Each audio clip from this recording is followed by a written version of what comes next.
6 POCSO കേസുകളിൽ റിമാൻഡിൽ കഴിയുന്ന KCAയുടെ ക്രിക്കറ്റ് കോച്ച് മനുവിനെതിരെ 2022-ലും സമാനമായൊരു പരാതി ഉയർന്നിരുന്നു. അന്ന് രജിസ്റ്റർ ചെയ്ത ആ പോക്സോ കേസിൽ എന്താണ് സംഭവിച്ചത്? ആ കേസ് അട്ടിമറിക്കപ്പെടുകയായിരുന്നു. അന്ന് ആ പെൺകുട്ടിയുടെ പരാതിക്കൊപ്പം നിന്ന അഖിൽ എന്ന ക്രിക്കറ്റ് താരം പറയുന്നത് കേൾക്കുക. പുള്ളിക്കാരൻ അവിടുത്തെ വുമൻസ് ടീമിലെ കോച്ചാണ്.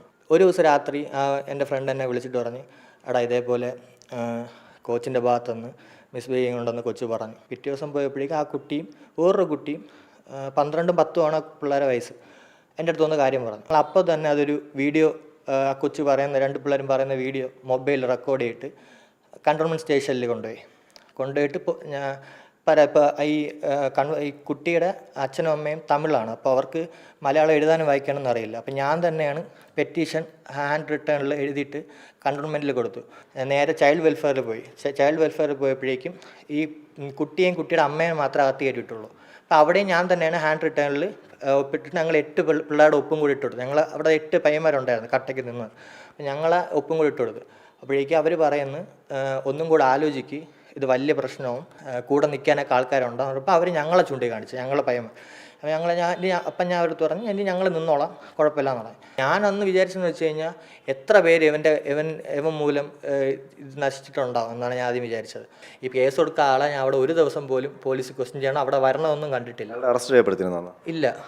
ഇല്ല ആ ക്വസ്റ്റ്യൻ പോലും ചെയ്തിട്ടില്ല എന്നാണ് എനിക്കറിയാൻ കിട്ടിയത്.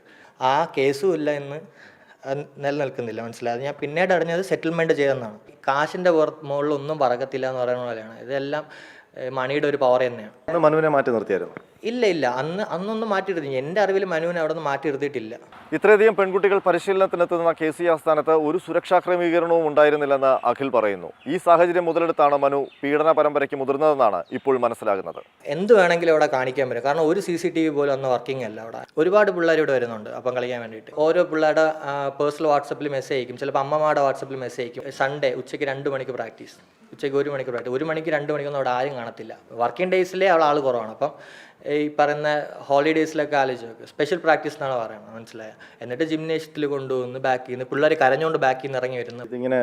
ഇങ്ങനെ വേണം എന്ന് ആണോ പിള്ളേരെ ധരിപ്പിച്ചു വെച്ചിരിക്കുന്നത്? ധരിപ്പിച്ചത്. അതായത് ഇതൊരു നറേഷനാണ്. അവർ പറഞ്ഞ് നമ്മൾ 2ാം ക്ലാസ്സിലും 3ാം ക്ലാസ്സിലൊക്കെ പോയം പഠിക്കൂലേ, കാണാപ്പാടാ, അതേപോലെ പിള്ളേർക്ക് പഠിപ്പിച്ച് വെച്ചിരിക്കുകയാണ്. അപ്പോൾ ഈ കാര്യങ്ങളൊക്കെ ഉണ്ടെങ്കിൽ ഇതിങ്ങനെ കയറി പോകാൻ പറ്റും ഈ മേഖലയിൽ.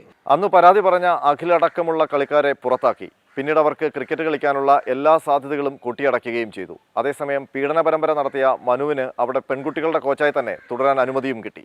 അതിനു പിന്നിൽ ആരുടെ നിഗൂഢ താല്പര്യമാണ്? പോലീസ് അന്വേഷണത്തിൽ ഇതെല്ലാമാണ് പുറത്തു വരേണ്ടത്. R Ananthakrishnan, Mathrubhumi news, Thiruvananthapuram.